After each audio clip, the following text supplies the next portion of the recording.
Hello and welcome everyone to 120 Days of Movie Podcast. This is Chuck. This is Daniel. This is Brandon. Yeah, and we watched Eight and a Half by Fellini.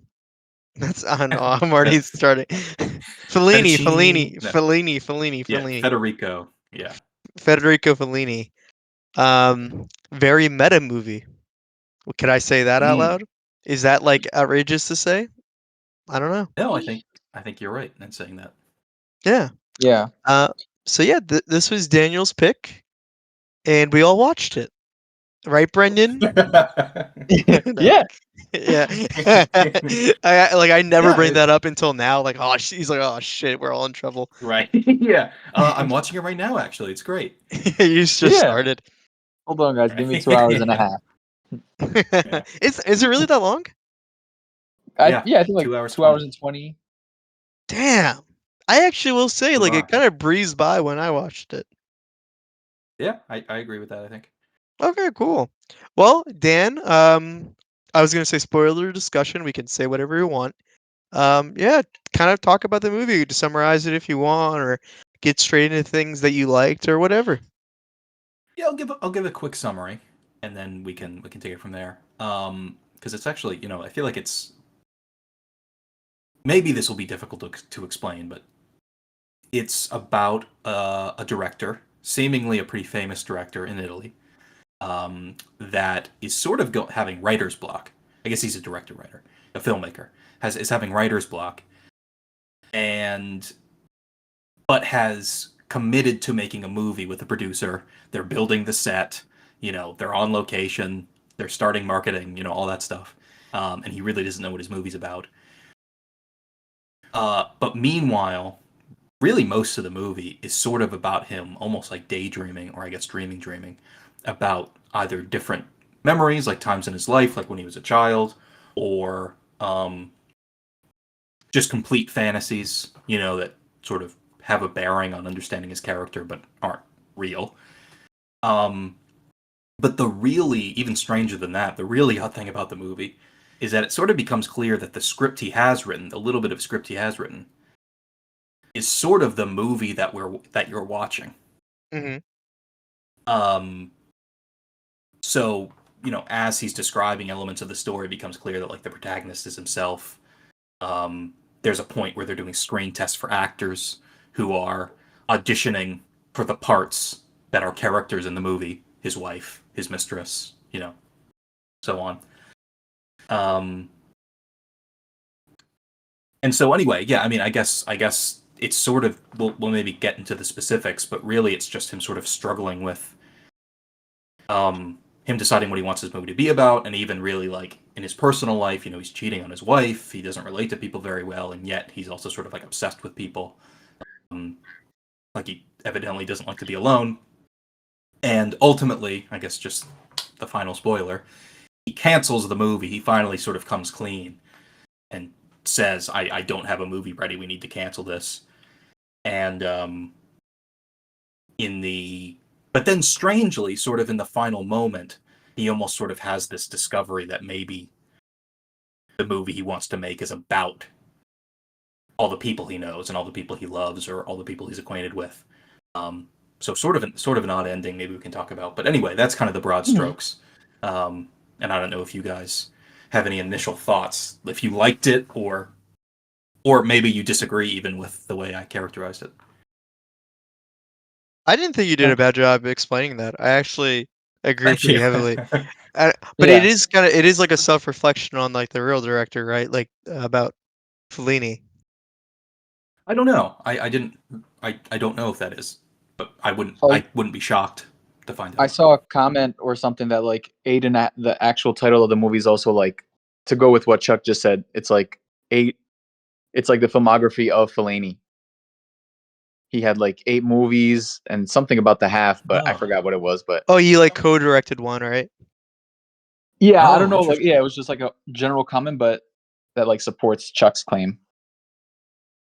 Yeah, that's interesting. Yeah, because I was it sort of is not to get too hung up on just the title, but it is kind of the question hanging over the whole movie, at least for me. Like, what is 8.5?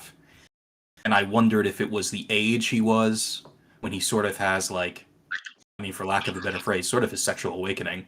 But we keep seeing flashes to him like as a child. Is he 8.5? Or is it? I wondered if it had something to do with like the people in his life. Are there like 8 people that are important in his life? But then what's the half? So yeah, interesting that maybe it's seemingly a reference to the actual director of the movie. Hmm. Yeah, I mean, if you take it like that, then it kind of makes more sense about how maybe when he was writing this movie, he maybe had writer's block or like director's block or Mm. whatever, and he didn't really know where he was going to go with this movie, and he's like, oh, you know what? Let me make a movie. This movie reminded Right. me a lot of Adaptation. Yeah. Oh yeah. Definitely similar structure in that way. Hmm. I think Adaptation was a little more like blatant about it being like because the main character is named after the director, or not even the director, the writer. Right. For Adaptation. Yeah, because the writer is Charlie Kaufman for the movie, and then the main character is Charlie Kaufman Oh, okay. for Adaptation, at least. For this movie, his name was not the same name. Mm-hmm. Yeah. It's Guido Contini, I think, right? Is the character's name? They're always named Guido. I'm Yeah, kidding. That, that okay, is. I should I mean, shut the fuck up. I think Guido, though, like not even a joke, is like the equivalent of like John. Like it's the Italianized or the Italian It's like the most version of common John. name. Yeah. Oh, Yeah. Yeah. And there's also like there's a Guido in Godfather 2, right? His brother. never I've seen never it. seen the Godfather movies. Yeah. What? You What? guys, I know. I know. wow.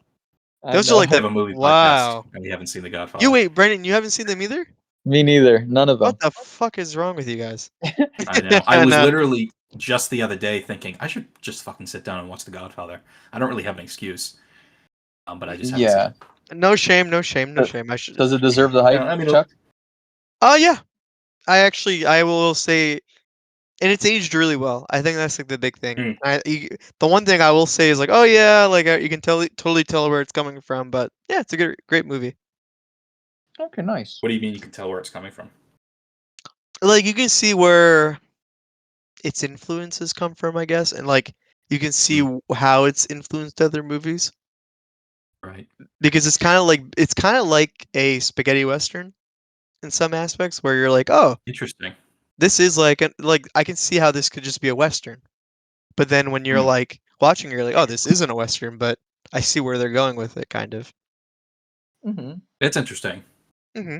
I never thought of that or have heard of that, but Yeah, I'll have but to watch it. going back to 8.5, I Hmm. do like how like innovative this was because I feel like this might have been one of the first meta looks at filmmaking or directing because I feel like w- a lot of what it's talking about, a lot of people could watch it and say, "Oh, I don't care. This doesn't apply to me. I'm not a director or writer." But I feel like Mhm. a lot of creatives can take a lot out of this. Yeah, Yeah, I definitely mean, appreciate its uniqueness in like Hmm. the subject matter. mhm. And I think there's a lot. I mean, this is a little bit different from what you guys are talking about, but I think it's. I think there's like enough depth that like yeah like it's about writer's block and it's about like it's and very explicitly like it's about like the creative process and not Hmm. everyone can relate to that, but I think in an overt way, but everyone can relate to like feelings of isolation. That's like a super important element of the movie. I think everyone can relate to like feelings of like purposelessness, and that's like I think although it's like really obviously and really unabashedly about filmmaking, it I think uses filmmaking sort of as like a medium to explore other things as well. Like so anyway, yeah, I think that's what makes it kind of relatable and that's what makes it engaging, even though we have a movie podcast and we're not movie makers. Yeah. Oh, but we think about the movie making process, right? We can indulge. Yeah, but Yeah. sure. Yeah, we We're can basically the cosplay. same. Yeah, Yeah, we're exactly. basically Yeah, directors. yeah. I'm James Cameron. Yeah, I want to be. You're James Cameron. What does that make me? I feel like Brendan should be James Cameron. Yeah, you Woo! know what? Yeah, he's definitely James Cameron. He like Yeah. his successes in the '90s. Hey, what are you talking about? James Cameron is successful even now with the beautiful Avatar world. Okay, see, like that's why you're James Cameron. And I can see you like living in a submarine when you're older. Yeah. Yeah. Yeah, that feels right. Yeah. Are- If I had to be a director, I had to be like a really bad one. Like I'm Tommy Wiseau. No, you're not Tommy What? no, Well, you're I Charlie mean, Kaufman. No. I was That's lit- I no, was no, gonna. no, no, Was no, that no. I wish blasphemous? I wish I was Charlie Kaufman. I could never live up to Charlie Kaufman. So don't say that. Mm. You have me and Dan Dan agreeing.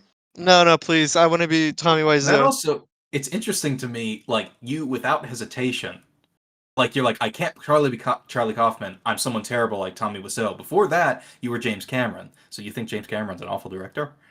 Now he is. Hey, Yeah, I'm just like, wait a minute. Dude, he just has a bunch of money, man. Dude, Mm, if any of us had that much money, we could make a better movie. Mm-mm. better movie than what? The new Avatar? Yeah, the new Avatar. Mm, I'm not saying the new Avatar is the best movie in the world, but I'm saying his filmmaking is All right, but very fun and entertaining. if you had the budget of Avatar 2, do you think you would have made a better movie? I know I would, but Oh, where's see? the Okay, what? then Okay, yeah. yeah. Wow, that's a pretty bold claim. I mean, we've not ever made any movies. You know what I mean? Like, just yeah. how would you make a better movie? What would your movie be about? Like, Well, no, I would for like that specific movie.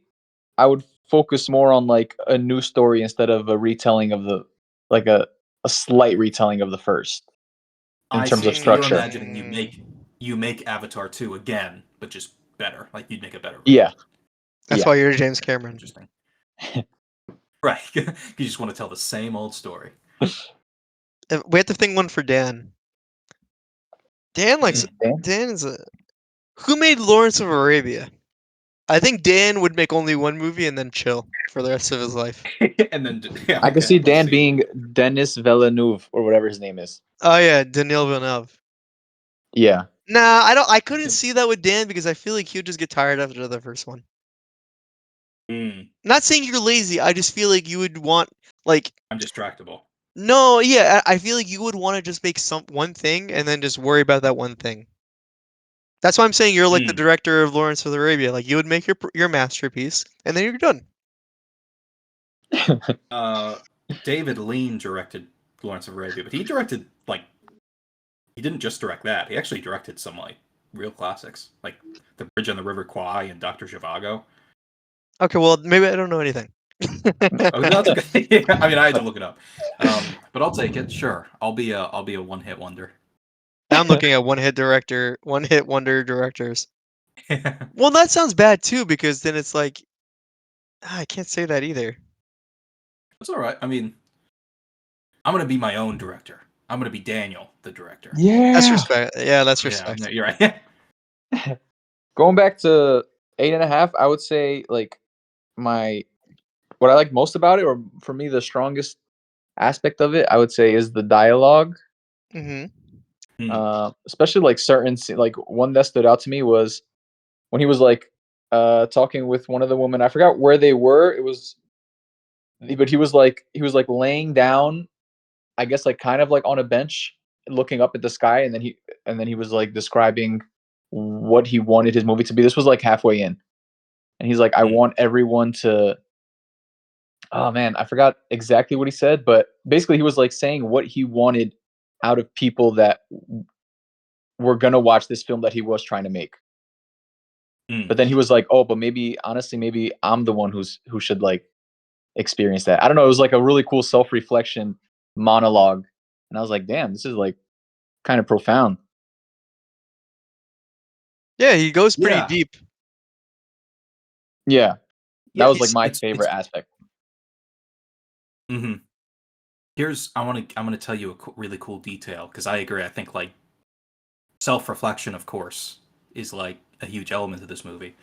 And did you guys notice? I think this must be a reference to that fact that in one of the final, like the second to last scene when he's got the press conference, Hmm. with all the press, and they're at that long table. That long table they're sitting at. Did you notice what it was? It wasn't just a table. No, I didn't see. It was a big mirror. Oh, Oh self-reflection. shit, Yeah, that's cool. That's pretty cool. yeah. I didn't even notice that. Yeah, I Yeah. only noticed it because it doesn't show it very much, but it was like I was watching it and I was like, why is this like a couple shots just kept looking really chaotic to me? Like I couldn't quite place it, but I was like, there's so much movement. And then I realized it's because I was seeing everything twice because there's some shots where it's like it's not looking straight down at them, but it's just you can see as they're gesturing over the table and looking down and stuff. It's all being reflected. So anyway, I assume that's like a reference to the fact it's about self-reflection. But anyway. Mm-hmm. That's respect. I like that. Mhm. Um, I will say some of the negatives with this film, and it's not even the film itself. I just feel as though it's aged well, but I feel like I've seen better movies about writer's block. But I don't Mm. know. I don't even know if that's true. I don't know. I just feel like it's a little too old for my taste, which sounds so like Zoomer of me to say that. But I did feel as though some parts I lost like I don't know. I just wasn't like connecting with it the way I wanted to. I love some scenes like where they're all in the cars and all of the everyone's eyes are on him.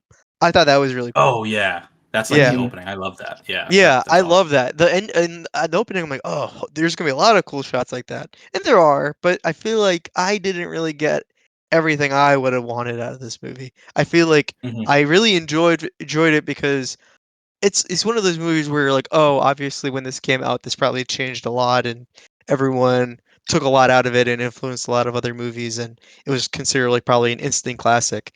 But for me, it's just like, ah, I wasn't there. I wasn't born yet. Yeah, Yeah. there's something that to be said for that. Like I don't know if this is at all what you mean, but like it's pretty disjointed in a lot of ways. Like I think this is like a phrase I feel like I use a lot or I describe a lot of movies, but like thematically, it's very consistent. Like it's all about these things that we're talking about. It's about self-reflection. It's about feelings of isolation. It's about struggling to love people. It's about trying to communicate the way you feel to yourself and to others. Like that's what the whole movie's about. But when you're actually watching it, scene to scene, it's like okay, I'm watching a hypnotist. Now I'm watching them sitting in a hotel lobby playing piano.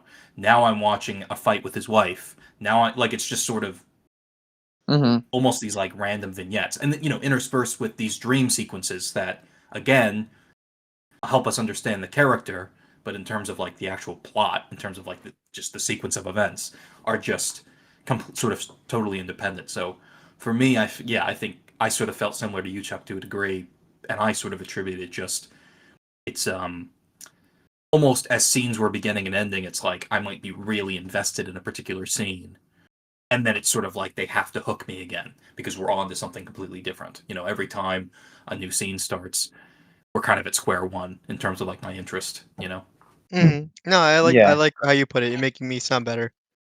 I agree with you Yeah, guys. that's why I'm here. Thank you, thank you. I agree with you guys. And to like go with what Chuck said about like I also it's like a little too because I appreciate the dialogue, um, the fact that it was in like the movie was from the 60s and I guess they were like Mhm. kind of limited at the time. So this is also just a case of like it was hard to keep me invested just because what I was seeing was not wasn't what was making me more invested. It was the dialogue, but because it was also in Italian, and Mm. I There's was like just like another reading the layer. entire time. Yeah, so it was Mhm. like another layer of like, okay, I was just trying to pay attention to the dialogue because that's what I cared about, and so like the what I was seeing was not hitting me at all. Mm. Did you catch any And that Italian? I know you speak a little, not too much, but Yeah, just like a few words here and there. I was like, oh, yeah, I got that without even reading it. Oh, respect.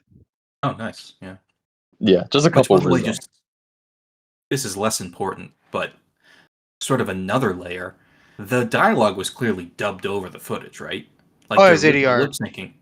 Yep. Yeah. Yeah. Do you know why that is? Like, why would Because they he do that? probably wanted to get some really nice shots where obviously there wasn't any booms. So Mm, yeah. and then they're like, well, everyone's doing ADR, so it's not too bad. And he Hmm. probably was also like, well, it's gonna get redubbed anyway. Mhm. Yeah. I mean, I get. Yeah. I mean, the whole clearly the whole, as far as I could tell, the whole thing is dubbed over to the point that it even Mhm. like, I don't know, didn't even look like a close match. Like I'm not stating some conspiracy or something. It's just like, um, I don't know. Yeah, it looked like they Yeah. uh, just yeah, like it wasn't. They weren't trying to hide it even. Yeah, I think back then it wasn't considered like a negative thing. I think everyone kind of just Mm-hmm. assumed it was gonna be like that. And Right. I think even if they did get it with booms, it wouldn't even be that great quality.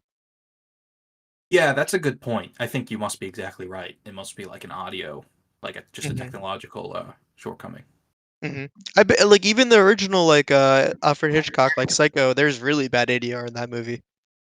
Oh, really? I don't remember Yeah. that, but I believe you. Hmm. But yeah, it's just unfortunately a thing with older film. I mean, it kind of is a cool thing though because you're like, oh, this is what they had to do. It's kind of like you see how like the building blocks were there. Hmm.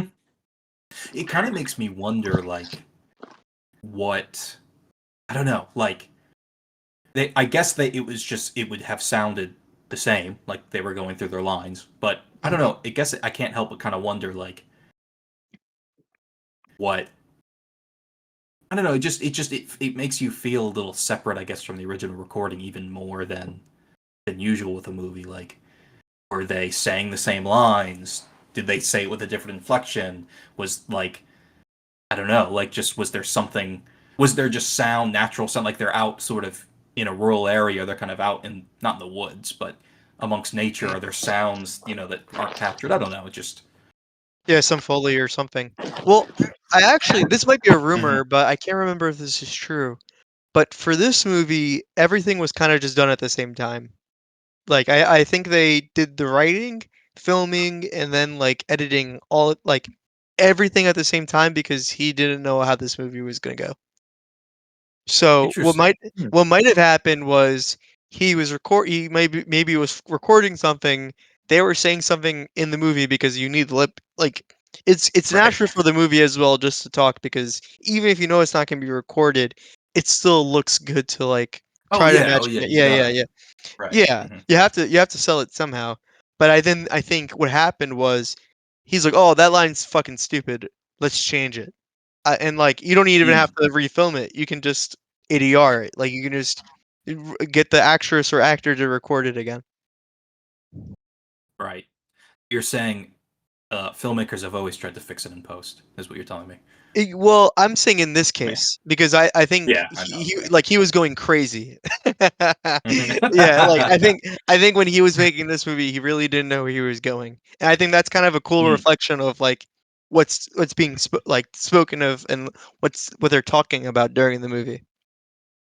Oh yeah, definitely. I mean, yeah. Talk about self-reflection. I mean, that is pretty wild. Hmm. And it actually, like, to take sort of a step back, it maybe explains not that it's a weakness necessarily, but we're talking about sort of the lack of interconnectedness between the scenes. And I wonder if that has anything to do with it, because you can sort of film like all those dream sequences and things sort of in any order and sort of figure out where you're going to put them later, like as long as you have an idea of the character. Hmm. Like I think of like the dream where he's at the graveyard. Remember, I think maybe it's the second dream sequence, and he's with his father, who I assume has passed away. Like he puts his own father, seemingly living father, in his grave, and sees his mother, and who turns into his wife, and that's a whole thing. But anyway, like you can sort of film that and have that done without necessarily knowing exactly where the rest of the movie is going to go.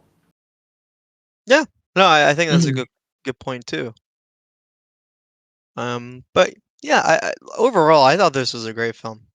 Like I see where the hype comes from. And I don't know if directors would use the word hype. Yeah, I mean, I'm sure I'll watch this movie again because I think there really is. I mean, it's sort of a great. I don't know if this is the appropriate term or the appropriate term, but like this great character study in that I think there's like a lot. Guido, the main character, I think is like really well realized in that like by the end of the movie, as the movie goes on, you have a really strong sense of like who he is and what he's thinking about. I mean, it's like and I think it's presented in like a really it's just a really um fun way, like for lack of a better word, like just that Mhm. he like the way he thinks about women and what he wants from them. I mean, I love the scene, sort of the harem scene is maybe what you'd call it, where it's him fantasizing about like all these women, like his wife and his mistress, but then just like women he's seen on the street, like and literally when he comes in, what do? Like they bathe him, like is his memory from him as a kid, like it's just he's like He's I a don't know, like pervert. it's he's a Kidding. pervert, right?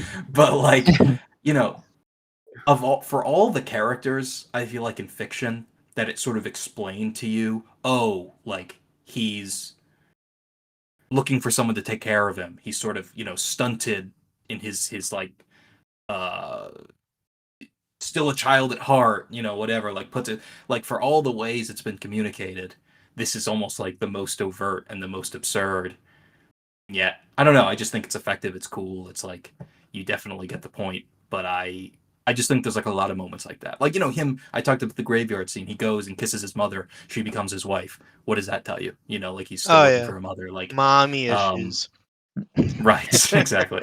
Um, so anyway, yeah, just I think there's a lot of moments like that you can sort of pick at and are kind of fun to I think see the first time, but probably fun to go back and kind of try to piece them together a little bit.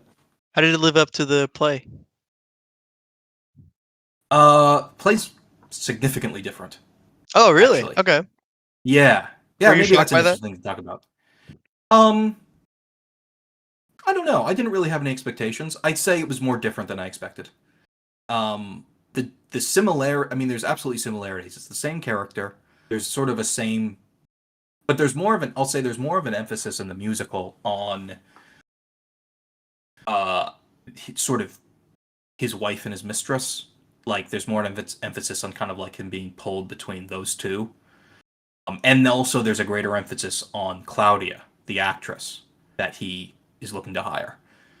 Um, so it's sort of not like this love triangle between them, or I don't know, love square, but I'd say it's a little more focused, the musical, almost. Um, Sort of between that kind of central conflict of like who is he, but like the way he sees each of them and his relationship between each of them and things like that.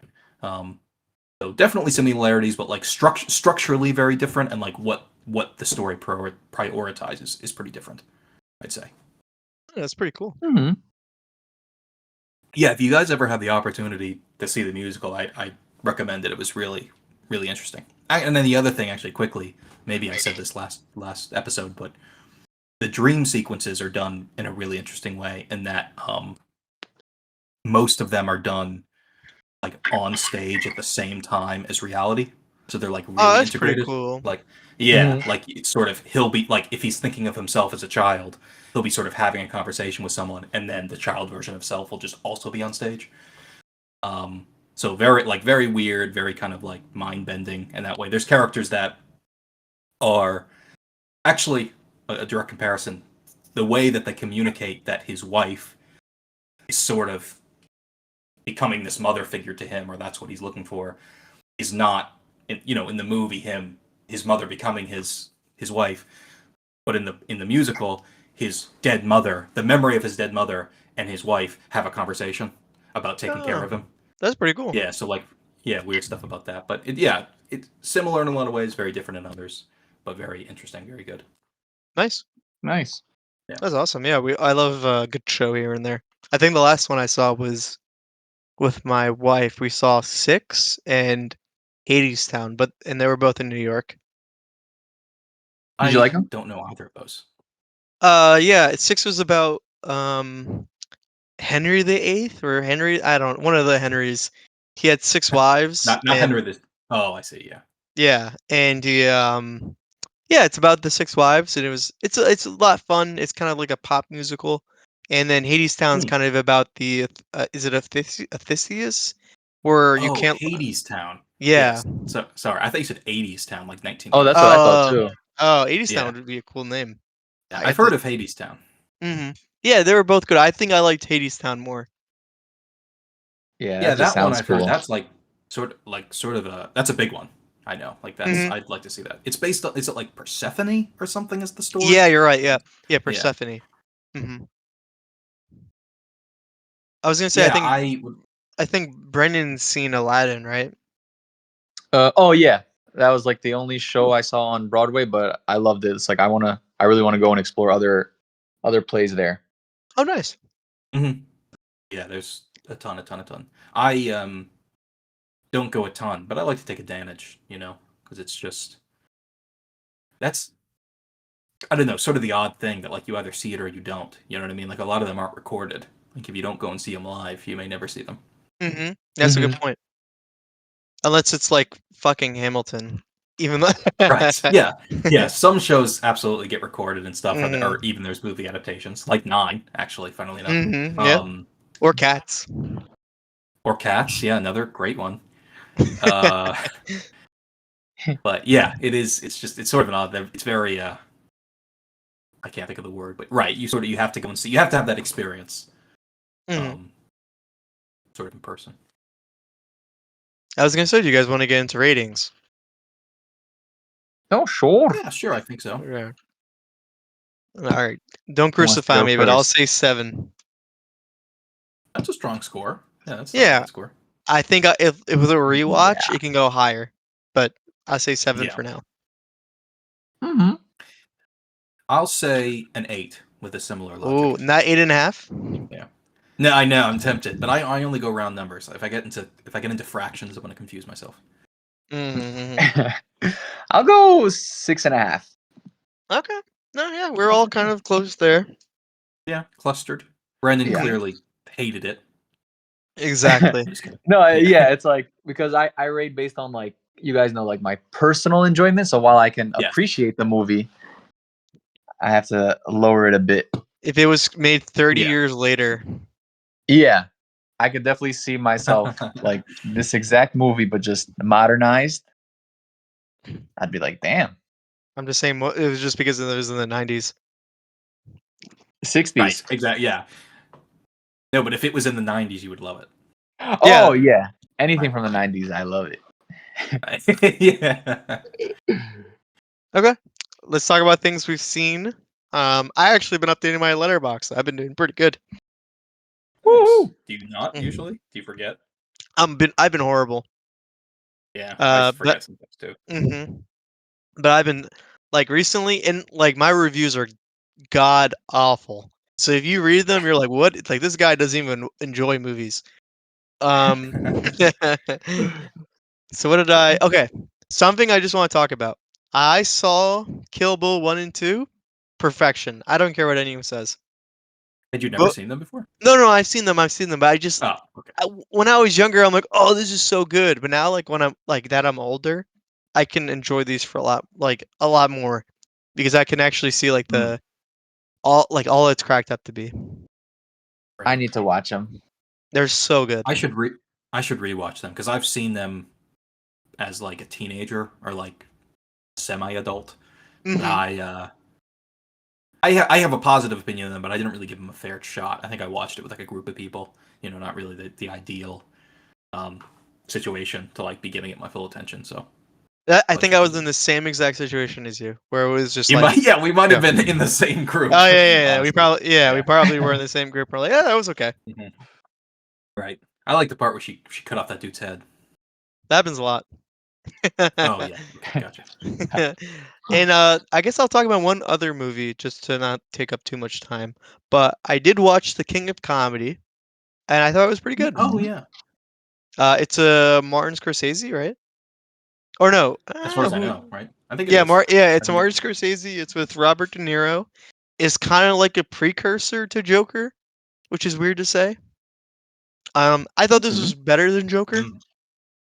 So But isn't yeah. Joker's kind of Taxi Driver, isn't it? Or is it both? Uh Or is it even no, more I King would of say Comedy? King of Comedy is very similar to Joker. Interesting. Yeah, in like some aspects. Obviously, I would say Taxi Driver as well, but I would definitely say King of Comedy was the reason why Joker was made. Fair enough. But yeah, that's the two movies I'll talk about. Okay. Dan? All right, Uncle don't Dan? rush, Yeah, I'll guys. Don't go. rush. Yeah. I watched 3 movies. Okay. One Chuck and I were talking about earlier. I watched Annihilation. Finally. Oh, cool. Who is it? Alex Garland, I think. Is that right? Yeah, it is Alex Garland.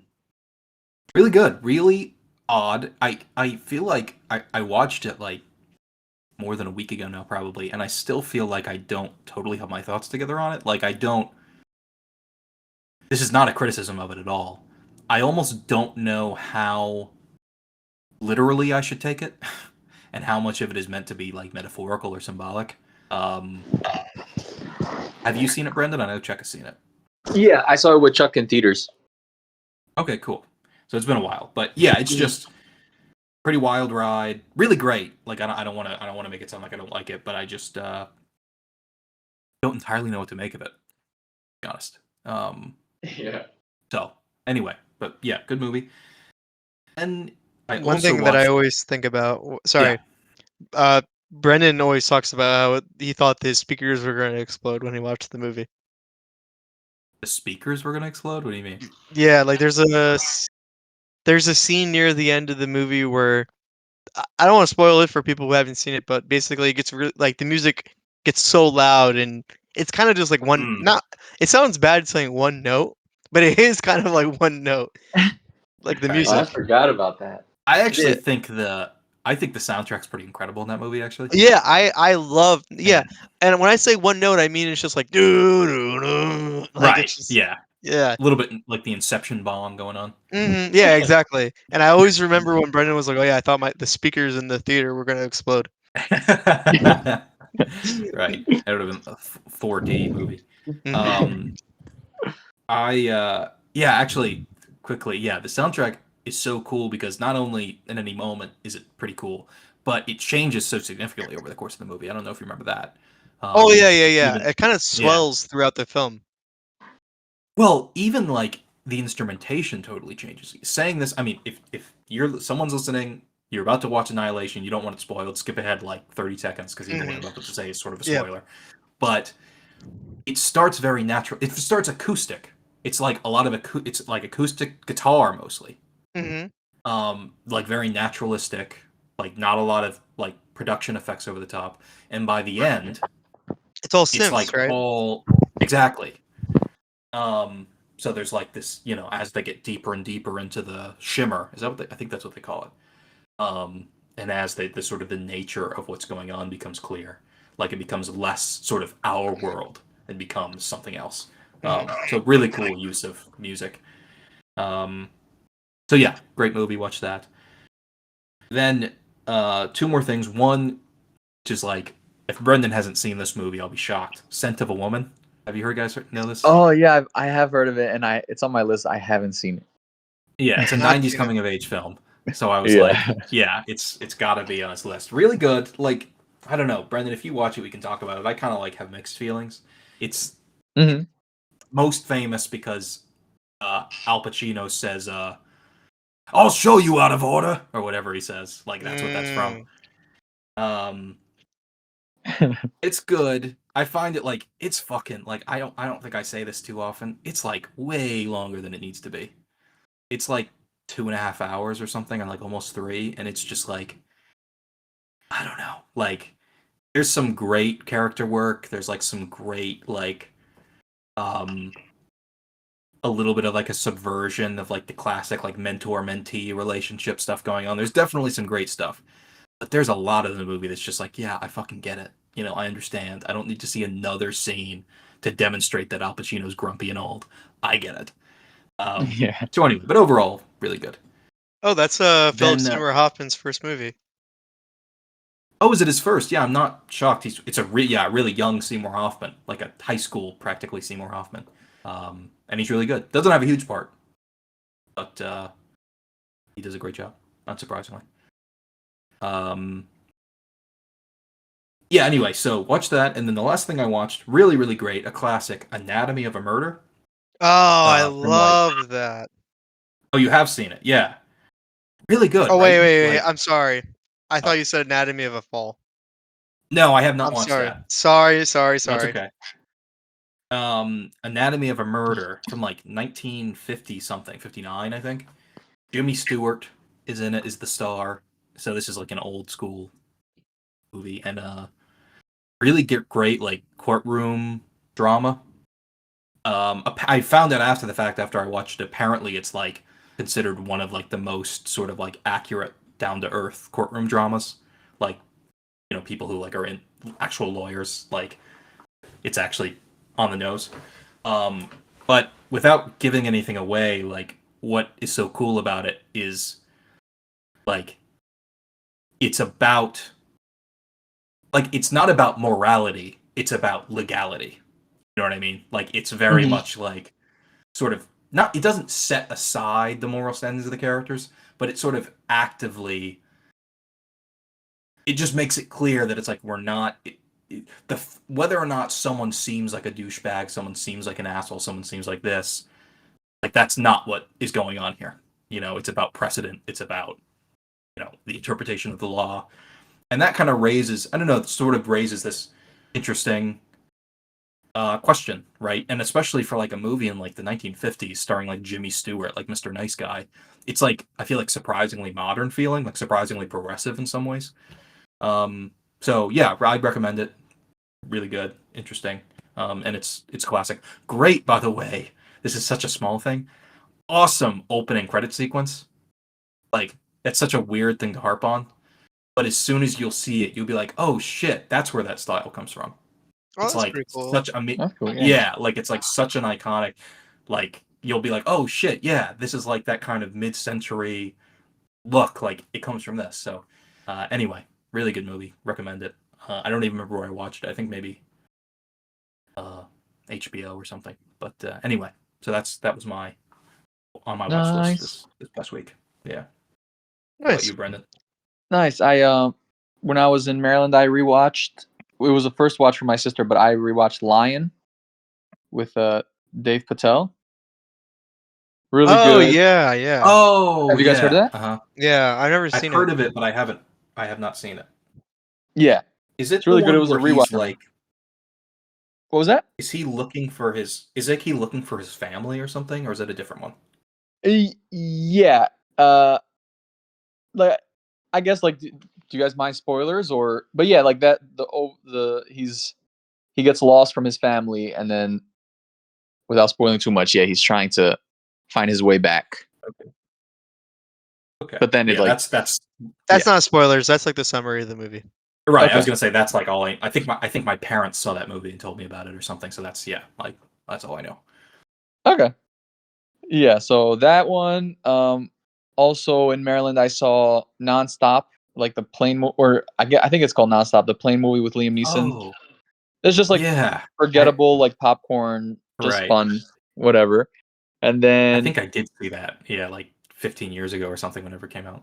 yeah, yeah, it's definitely from like I think early 2000s or something. And Yeah, then yeah, 2010 or something. I was wondering. yeah, and then the last movie I saw was uh speaking of Denis Villeneuve or whatever his name is, I saw Incendies. Have you guys heard of that? Wendy's. Yeah, I just heard of that recently, and I How do you really want to spell see it? it. IN. INCEND. Yeah. I'm just gonna search Denis Villeneuve. I think that might be easier. Yeah, it's French. It's a French film. I think I've seen it. And wait, one second. Oh God, I think I know what you're talking about. Yes, it's amazing, right? Yeah, it's really good, and the ending is like crazy. Yeah, it is insane. It is such a good movie. Yeah, so that was the most recent thing I watched. I think that might be my favorite movie from him. Oh, really? Hmm. Yeah, because it's so crazy. Damn, that's cool. Hmm Dennis. Because I'm trying to think what my favorite from him is. But yeah, that was the last movie I saw. Just those three. Mm-hmm. We've seen I like that you call him Daniil Dennis. Villeneuve. It's Daniil. I know, but Brendan was like, "This, what is Dennis?" Fucking Dennis. Sorry, what were you gonna say, Chuck? We've seen one of his movies on our podcast already. We've seen Blade Runner. Oh yeah, Oh I yeah, we love did that. watch that, didn't we? Mm-hmm. I did love I that. thought it was okay.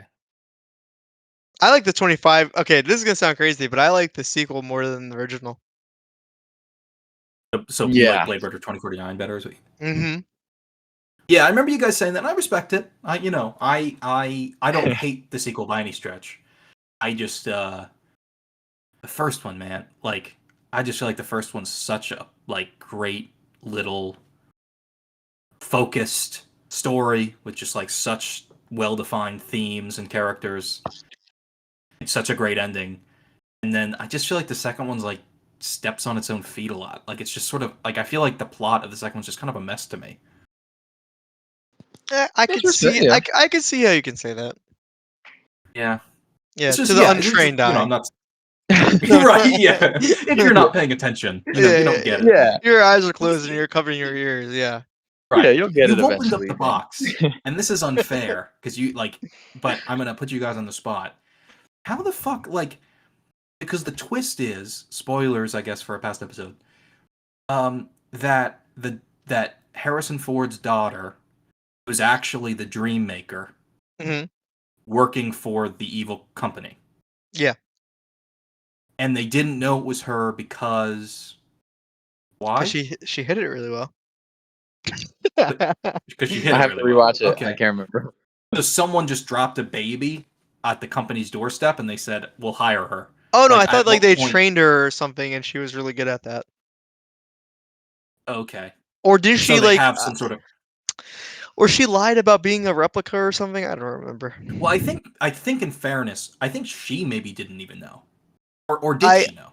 I think she did know because she didn't. She did do the whole faking dream thing. Right. Yeah, that's a good point. Right. She's like the dreams turn out to right. So actually, I withdraw my question somewhat because she wasn't dropped off to them as a baby because she has those memories of like that crazy orphanage thing or like Mhm. child factory. Yeah. I don't know. I just kind of like it. Just didn't. It felt like to me, it felt like it was trying a little too hard to be like clever or like come up with a great twist, and it just sort of fell apart a little bit to me. That's respect. Mhm. I could see where you're coming from. Honestly, not Yeah. not saying anything mean. Right? Yeah, I appreciate it. No, but it's very good. Fantastic imagery. No one can argue that. It's a fantastic looking movie. 2049. Respect. Yeah. Okay. You have any other movies you want to talk about, Brick, or no? No. Okay, cool. So, and I'm gonna have to ask a favor of you guys. So you guys probably already know what I'm gonna say, or maybe you guys don't. But we're approaching spooky season. So Oh. if you guys could, for your next movie picks, I would like it if we can all recommend horror / thriller / just Halloweeny. yeah, Halloweeny movies. Woo! Okay. So I'll start it off, and I'm gonna recommend the original Halloween. Oh, Okay. cool. Yeah, I don't know if you guys have seen it. Maybe you guys have. Yeah. Yeah, maybe a I long time haven't ago. actually. Oh, cool. So that's gonna be fun. Yeah. Dan, you really have to know which year it is because there's been a lot of remakes and they're all crap. Yeah. Right. It's like the one. It's like 71 or something. Halloween. It's With 78. Oh, 78. Jamie Lee Mhm. Curtis. Oh my god, don't get him started on Jamie Lee Curtis. That's a But fact. you a She's fan? young in that movie, so. she doesn't appeal to her. Yeah, I'm sorry. Yeah. What's your Um, favorite iteration of Jamie Lee Curtis, Brendan? Are you like probably- True Lies guy? The current one. the Yeah. term the Oh. tomorrow one. I would say Freaky Friday. And yeah. yeah, Freaky Friday, and then Everything Everywhere All at Once. Okay. All right. Yeah. No. Cool. I mean, those are like. I mean, how many years apart are those? But no. Cool. 20 years Different apart. strokes. I mean, yeah. All right. Cool. No. Nice. So yeah. So if you guys want to keep along, watch Halloween 1978 by John Carpenter. Please God, don't watch the remakes. They're horrible. There's two I remakes, heard I the think. like I heard like the most recent like reboot remake is like all right, or am I wrong? No, the one by Rob Zombie is horrible. No, like the one from like a couple years ago. Oh, which Isn't there one? another one? Oh, by David Gordon Green. Yeah, I heard it's not Sure. that bad, but it's not like just watch the original, please God. Yeah, no. Yeah. Yeah. Yeah.